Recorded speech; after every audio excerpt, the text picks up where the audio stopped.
اعوذ باللہ من الشیطان الرجیم بسم اللہ الرحمن الرحیم الحمد للہ رب العالمین اللہم صلی علی محمد وآل محمد۔ مومنین سلام علیکم، میں ہوں سید شاہد حسین میسم نہروی اور پروگرام ہے کام کی بات۔ آج ہم صحیفہ سجادیہ کی 14ویں دعا یعنی دعا نمبر 14 کو ڈسکس کرنے جا رہے ہیں۔ اس دعا میں امام زین العابدین علیہ السلام اللہ کی بارگاہ میں ان ظلموں کی شکایت کر رہے ہیں کہ جو ان کے اوپر کیے جاتے تھے۔ جب کوئی ظالم ان کے اوپر ظلم کرتا تھا، اور دعا کیا ہے، امام کی مظلومیت کی بے کسی کی ایک داستان ہے۔ دعا کو دعا کی طرح سے نہ سنیے گا، بلکہ یہ سنیے گا کہ ایک امام ہے جو بیان کر رہا ہے کہ وہ کتنا بے کس، کتنا مشکلوں میں گھرا ہوا، کیسا مظلوم، کیسا تنہا امام تھا۔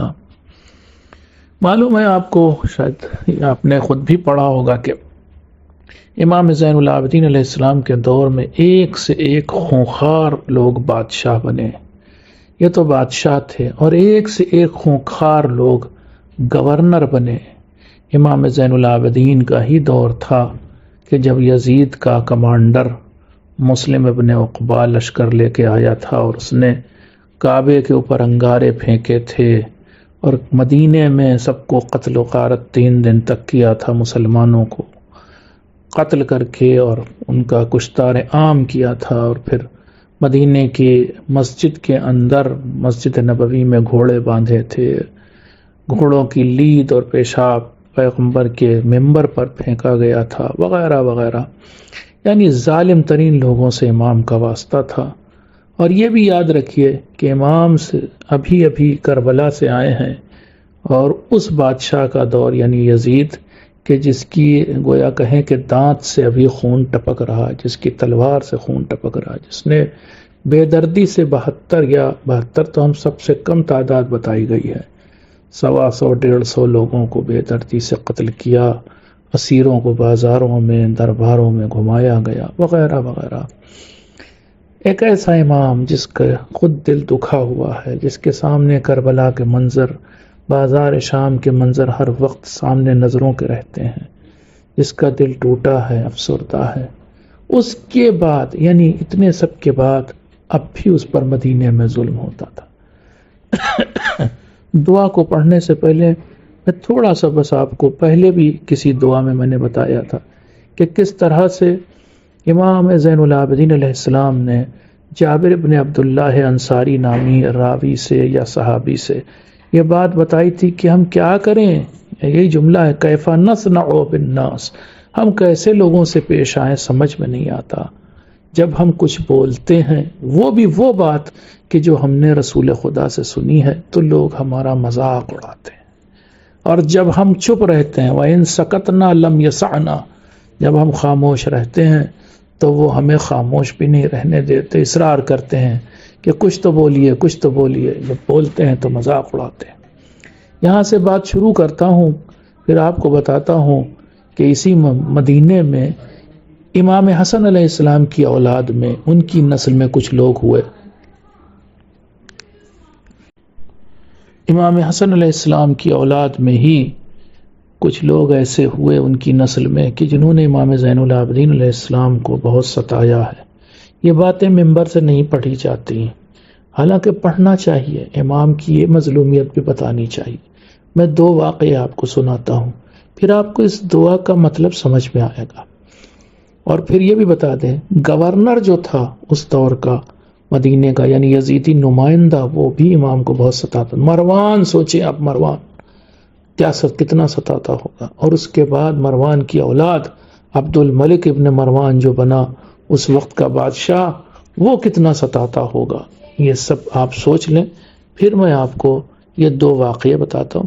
امام حسن علیہ السلام کی نسل میں ہی ایک شخص تھے جن کا نام تھا حسن، ان کا نام بھی حسن تھا۔ ایک روز امام زین العابدین علیہ السلام اپنے اصحاب کے ساتھ مدینے میں کہیں بیٹھے تھے، اور وہ حسن نام کا شخص آ کر کے امام کو بری طرح سے گالیاں دینے لگا، برا بھلا کہنے لگا۔ لفظ یہی استعمال ہوا ہے، شتم کا لفظ استعمال ہوا، اس لیے میں بول رہا ہوں، روایت کے لفظ ہیں یہی۔ امام خاموشی سے سنتے رہے۔ عام طور سے دیکھیے جب ساتھی ہوتے نا ساتھ میں، اصحاب تھے ساتھ میں، ہمارے ساتھ بھی جب دوست ہوتے نا، تب ہم کسی کی کوئی اگر ہماری بے عزتی کرے تو ہم برداشت نہیں کرتے کہ سب کے سامنے ہماری بے عزتی کی، لیکن یہ امام تھا، کتنا بڑا دل تھا، کتنا چوڑا سینہ تھا، سنتے رہے یہاں تک کہ وہ بولتے بولتے تھک گیا اور چلا گیا اپنے گھر۔ امام نے اس کی ساری بات سنی، اپنے اصحاب سے بھی کچھ نہیں کہا۔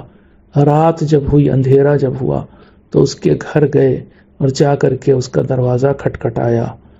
اندھیرے میں وہ باہر آیا، اس نے دیکھا، بڑی مشکل سے پہچانا امام کو۔ اس وقت امام نے بتایا کہ بھائی میں علی بن الحسین ہوں، آج دن میں تو نے مجھے بہت برا بھلا کہا، کیا کیا باتیں کہیں میں بول بھی نہیں سکتا ہوں۔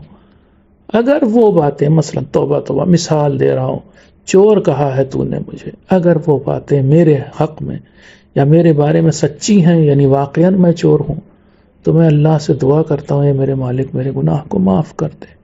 اور اگر وہ باتیں جھوٹی تھیں، تو نے جھوٹ میرے اوپر الزام لگایا ہے، تو میں دعا کرتا ہوں اللہ تیرے گناہ کو معاف کر دے۔ یہ امام کی سزا تھی اس انسان کے لیے۔ ایسے ہی بالکل دوسرا واقعہ بھی ہے، ایسے ہی امام بیٹھے ہوئے تھے اور امام حسن علیہ السلام کی نسل کا یا پھر خاندان کا کوئی ایک فرد آتا ہے اور امام کی ایسے ہی توہین کرتا ہے سب کے سامنے۔ جب وہ توہین کر کے چل دیتا ہے، اپنے گھر چلا جاتا ہے، تو امام اپنے صاحب سے کہتے ہیں کہ چلو میں اب اس کا جواب دیتا ہوں، دیکھو تم لوگ کیسے جواب دیتا ہوں۔ پہلے تو اصحاب بولے کہ آپ کو جواب دینا تھا تو یہی جواب دیتے۔ امام نے کہا نہیں چلو تو دیکھو میں کیسا جواب دیتا ہوں۔ اب اصحاب نے سوچا کہ اب جائیں گے تو یہ بھی برا بھلا کہیں گے، یہ بھی اب غصہ کریں گے، لیکن امام جا رہے تھے تو آہستہ آہستہ کوئی آیت پڑھ رہے تھے قرآن کی۔ بعد میں اصحاب کو پتا چلا کہ کون سی آیت پڑھ رہے تھے۔ وہاں پہنچے، اپنے کسی ساتھی سے کہا اس کا دروازہ کھٹکھٹاؤ۔ اس نے دروازہ کھٹکھٹایا، وہ شخص باہر نکلا، خاندان کا ہی ایک آدمی ہے، باہر نکلا۔ امام نے کہا کہ اے بھائی تو نے مجھے بہت برا بھلا بھی کہا۔ پھر وہی بات، اگر وہ باتیں سچی تھیں تو میں دعا کرتا ہوں اللہ سے، معافی مانگتا ہوں اور اپنے گناہوں کی معافی کے لیے اللہ سے کہتا ہوں، لیکن اگر وہ میرے اوپر جھوٹا الزام تھا تو اللہ تیرے گناہوں کو معاف کرے، میں یہ دعا کرتا ہوں۔ اور یہ کہہ کر کے امام لوٹ آئے اپنے اصحاب کے ساتھ۔ اصحاب تو سوچ رہے تھے کہ آج یہ بھی غصہ کریں گے۔ بات یہ نہیں ہے، بات میں بتانا چاہتا ہوں کہ گھڑی گھڑی کربلا کے بعد بھی مدینہ میں امام ایسا نہیں ہے کہ خاموشی سے ایک گوشے میں بیٹھے تھے اور کوئی ان کو ستاتا نہیں تھا۔ امام کو دن اور رات برا بھلا کہا جاتا تھا، ظلم ہوتے تھے ان کے اوپر، بادشاہ ظلم کرتا تھا، گورنر کرتا تھا، کمانڈر کرتا تھا۔ ایک فہرست ہے، کہاں تک بیان کریں گے۔ یہ اگر آپ کے ذہن میں رہے تو میں اس دعا کے کچھ کلمات آپ کی خدمت میں پیش کرتا ہوں۔ بسم اللہ الرحمن الرحیم۔ اب یہ سمجھ کے چلیں کہ امام پر کوئی ظلم ہوا ہے، جب بھی ظلم ہوتا تھا، یہ لفظ ٹائٹل ہی یہی دعا کا، جب بھی ان کے اوپر کوئی ظلم ہوتا تھا تو پھر یہ دعا پڑھتے تھے۔ آپ سوچیں، ظلم ہو، انسان جواب نہ دے سکے تو دو ہی وجہ ہو سکتی، یا تو اس کا سینہ بہت چوڑا ہے، یا پھر یہ کہ وہ بے کس ہے، اس کا کوئی ساتھی نہیں، کوئی مددگار نہیں۔ دونوں ہی باتیں بھی سچ ہو سکتی ہیں۔ چلیے دعا پڑھتے ہیں۔ یا من لا یخفی علیہ انباء المتظلمین، اے وہ خدا کے جس کے اوپر فریاد رس لوگ، فریادیوں کی خبریں چھپی نہیں رہتی، تو آگاہ ہے میں کیا لے کے آیا ہوں، یا کوئی بھی فریاد کرتا ہے تو اس تیرے سامنے کوئی بات چھپی تھوڑی نہ اس کی۔ وَيَا مَن لَا يَحْتَاجُ فِي قَصَصِهِمْ إِلَى شَهَادَاتِ الشَّاهِدِينَ، اور اے وہ خدا کہ جب اس کے سامنے فریاد کی جاتی ہے، پورا مقدمہ پیش کیا جاتا ہے، تو پھر وہ گواہوں کو نہیں مانگتا کہ لاؤ اس بات کا گواہ پیش کرو، اگر تمہارے ساتھ ظلم ہوا تو لاؤ گواہ پیش کرو، یہ کوئی گواہ نہیں مانگتا وہ۔ وَيَا مَنْ قَرُبَتْ نُصْرَتُهُ مِنَ الْمَظْلُومِينَ، اور اے وہ خدا کہ جس کی نصرت اور جس کی مدد مظلوموں کے بالکل قریب رہتی ہے۔ وَيَا مَنْ بَعُدَ عَوْنُهُ عَنِ الظَّالِمِينَ، اور اے وہ خدا کہ جس کی مدد ظالموں سے بہت دور رہتی ہے۔ قَدْ عَلِمْتَ، اے میرے مالک تو جانتا ہے، ما نالنی من فلان ابن فلان، وہ ظلم، وہ زیادتی جو مجھ پر فلاں ابن فلاں نے کی ہے، نام بھی نہیں لکھا امام نے، کتنا خیال کیا، ظالم کا نام بھی نہیں لکھا، شکایت بھی اللہ سے کر رہے ہیں، بندوں سے نہیں کی، تو جانتا ہے کہ مجھے فلاں ابن فلاں سے کون سا ظلم، کون سا کی زیادتی اس سے مجھ تک پہنچی ہے، مما حذرت، وہی ظلم، وہی زیادتی جس سے تو نے اسے روکا تھا، وانتہکہ منی مما حجزت علیہ، اور اس نے میری توہین کی ہے، اس نے میری توہین کی حالانکہ تو نے اس کام سے اسے روکا تھا، بطرن فی نعمتک عندہ، وہ اس وجہ سے توہین کر رہا ہے، وہ اس وجہ سے مجھ پر ظلم اس نے کیا کیونکہ وہ تیری دی ہوئی نعمتوں میں ڈوبا ہے، اکڑ رہا ہے، ایٹھا ہوا ہے، اتراتا ہے، واغترارن بنکیرک علیہ، اور وہ تیرے عذاب سے غافل ہو چکا ہے، تو اسے خیال ہی نہیں کہ وہ اگر ظلم کرے گا تو تیرا عذاب آ سکتا ہے۔ اللہم فصل علی محمد وآلہ، تو اے میرے مالک محمد وآل محمد علیہ السلام پر صلوات بھیج، وخذ ظالمی وعدوی عن ظلمی بقوتک، اور جس ظالم نے، جس دشمن نے مجھ پر ظلم کیا ہے نا، اس کو اپنی قوت کی سے پکڑ لے، اسے گرفتار کر لے، پکڑ لے، گرفت میں لے لے، وَفْلُلْ حَدَّهُ عَنِّي بِقُدْرَتِكَ، اور جو اس نے ظلم کی دھار تیز کر رکھی ہے، اب یہاں پر دھار کا لفظ استعمال ہوا، تلوار بھی کہہ سکتے ہیں یا ظلم کی دھار، وہ دھار، وہ انٹینسٹی ظلم کی یا تلوار کی، اسے کند کرتے، وَجْعَلْ لَهُ شُغْلًا فِي مَا يَلِيهِ، اسے کسی اور کام میں مشغول کر دے، ڈائیورٹ کر دے اس کا دھیان کسی اور طرف، وَعَجَزًا عَمَّا يُنَاوِيهِ، اور جو ارادہ وہ میرے بارے میں کر رہا ہے اس سے بھی برا کرنے کا، اس ارادے کو پورا نہ ہونے دینا، اسے عملی جامہ نہ پہننے دینا، بے بس کر دے اسے۔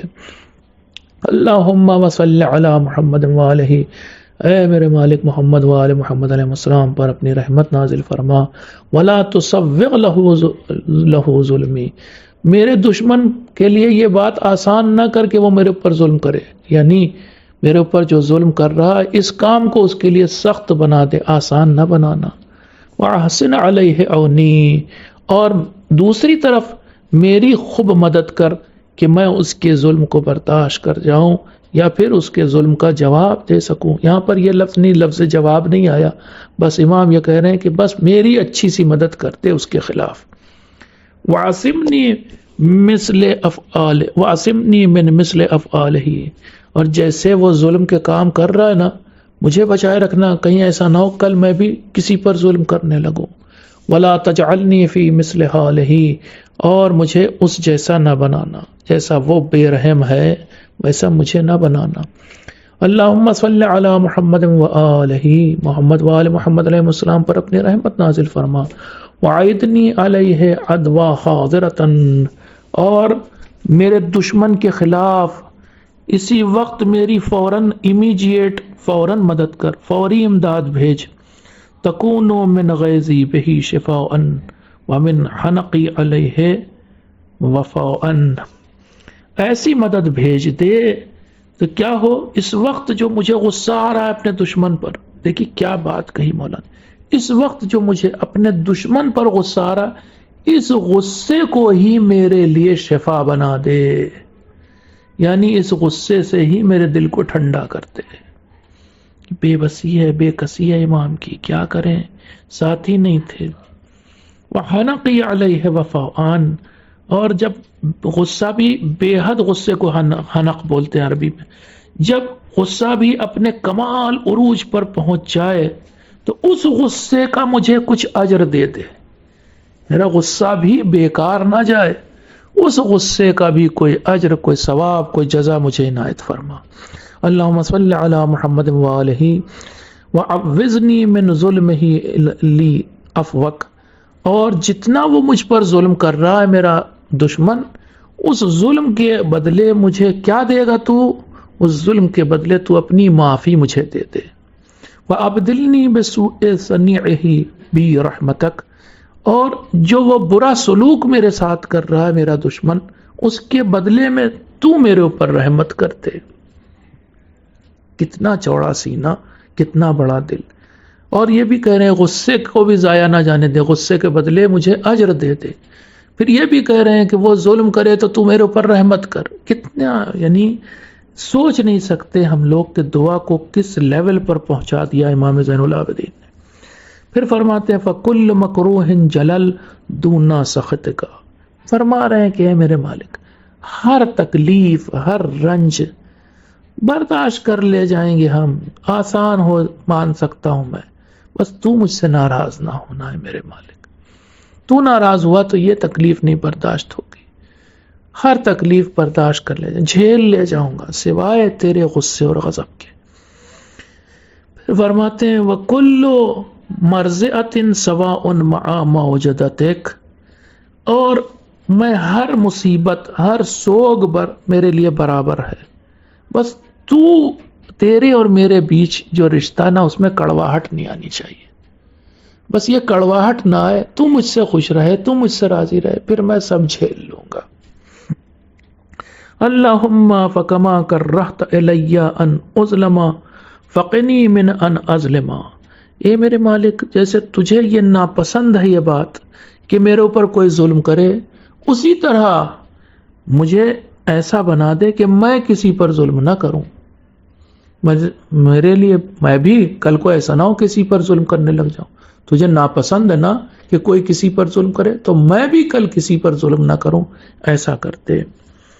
اللہم لا اشکو الی احد سواک ولا استعین بحاکم غیرک، اے میرے مالک ہم تیرے سوا کسی سے نہیں مانگتے، کسی سے شکایت نہیں کرتے، کسی سے مدد نہیں مانگتے۔ ہاشا کا، کیا ایسا بھی ہو سکتا ہے؟ could it be possible؟ Hasha کا، فصل علی محمد وآلہ، یہ لفظ ہاشا کا میں سنتا ہوں نا یا پڑھتا ہوں تو یاد آتا ہے نجف جب گئے تھے زیارت کرنے، تو وہاں پر جو صاحب جو عالم دین مغرب عشاء کی نماز پڑھاتے تھے، وہ نماز شروع کرنے سے پہلے ایک جملہ کہتے تھے، مجھے بہت اچھا لگا۔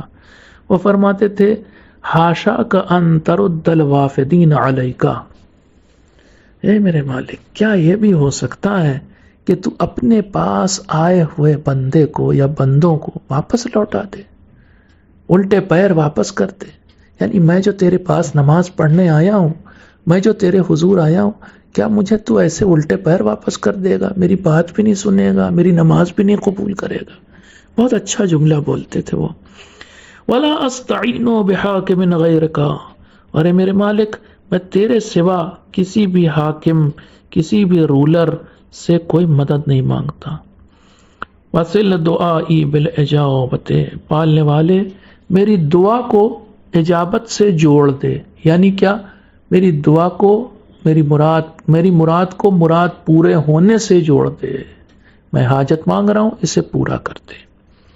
وقرن شکایتی بالتغییر، اور یہ جو میں تیرے حضور میں، تیری بارگاہ میں شکایت کر رہا ہوں کہ میرے اوپر بڑے ظلم ہو رہے ہیں، فلاں شخص نے میرے اوپر ظلم کیا، تو اب سچویشن کو چینج کر دے، حالات کو بدل دے۔ ولا تفتنی، لا تفتنی بالقنوط من انصافک، اے میرے مالک مجھے اس طرح سے مجھے نہ آزمانا، میرے اس طرح امتحان نہ لینا کہ میں تیرے عدل اور انصاف سے مایوس ہو جاؤں، یہ ایسا امتحان نہ لینا، یعنی کل یہ نوبت نہ آنے دینا کہ میں تیری طرف سے نا امید ہو جاؤں۔ استغفر اللہ، نعوذ باللہ، یہ تو بہت بڑا گناہ ہے کہ انسان اللہ سے نا امید ہو جائے۔ اللہ نے کیا کہا قرآن مجید میں؟ لا تقنطوا من رحمت اللہ، اے لوگوں اللہ کی رحمت سے کبھی بھی مایوس نہیں ہونا۔ ولا تفتنہ بالامن من انکارک، کیا بات کہی مولا نے، اس طرف سے میرا امتحان اس طرح نہ لینا کہ کل میں تجھ سے مایوس ہو جاؤں، اور ادھر میرے دشمن کا امتحان نہ لینا اس طرح سے کہ وہ تیرے عذاب سے مطمئن ہو جائے، اسے یہ لگنے لگے کہ میں جو کچھ کروں گا عذاب نہیں آئے گا۔ یہ بھی ایک تیرا امتحان ہی ہوگا، یہ دھوکہ ہوگا اس کے لیے۔ یہ تو کوئی بھی ایسا نہیں سوچے کہ اس کے اوپر عذاب نہیں آ سکتا، اگر ظلم کرے گا تو کسی بھی گھڑی عذاب آ سکتا ہے، ایسا اس کے دل میں خیال باقی رکھنا۔ فَيَصِرَّ عَلَى ظُلْمِي، اگر وہ اس کے دل میں یہ خیال آ گیا کہ میں جو کچھ کروں گا اللہ کا عذاب نہیں آئے گا، تب تو وہ میرے اوپر اور ظلم کرنے لگے گا۔ وَيُحَاذِرَنِي بِحَقِّي، اور پھر تو وہ میرا حق اور بھی روک لے گا۔ وَعَرِّفْهُ عَمَّا قَلِيلٍ مَا أَوْعَدتَّ الظَّالِمِينَ وَعَرِّفْنِي مَا وَعَدتَّ مِنْ إِجَابَةِ الْمُضْطَرِّينَ۔ اے میرے مالک، کیا بات کہی پھر سے، اے میرے مالک، میرے دشمن کو تھوڑا سا مزہ چکھا، کس چیز کا؟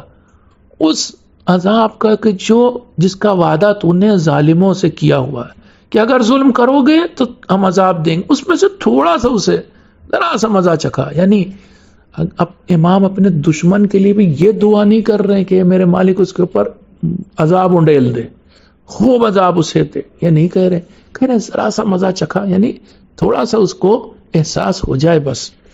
وَعَرِّفْنِي مَا وَعَدتَّ مِنْ إِجَابَةِ الْمُضْطَرِّينَ، اور ادھر مجھے تھوڑا سا مزہ چکھا، کس بات کا؟ کہ تو بے قرار لوگوں کی، بے چین لوگوں کی دعا سنتا ہے، تھوڑا تھوڑا سا مزہ دونوں کو چکھا۔ اللہم صلی علی محمد وآلہ ووفقنی لقبول ما قضیت لی علیہ، پالنے والے مجھے جو تو نے وعدہ کیا ہے کہ قبول کرے گا میری بات کو یا میری دعا کو، تو اس میں مجھے جو ہے پالنے والے معاف کیجئے، مالنے والے مجھے اس بات کی توفیق عطا فرما کہ میں تو نے جس بات کا حکم دیا اسے بجا لاؤں۔ وَرَزِّنِي بِمَا أَخَذْتَ لِي وَمِنِّي، اے میرے مالک مجھے اس چیز سے راضی کر دے، مطمئن کر دے جو تو نے میرے لیے طے کی ہے۔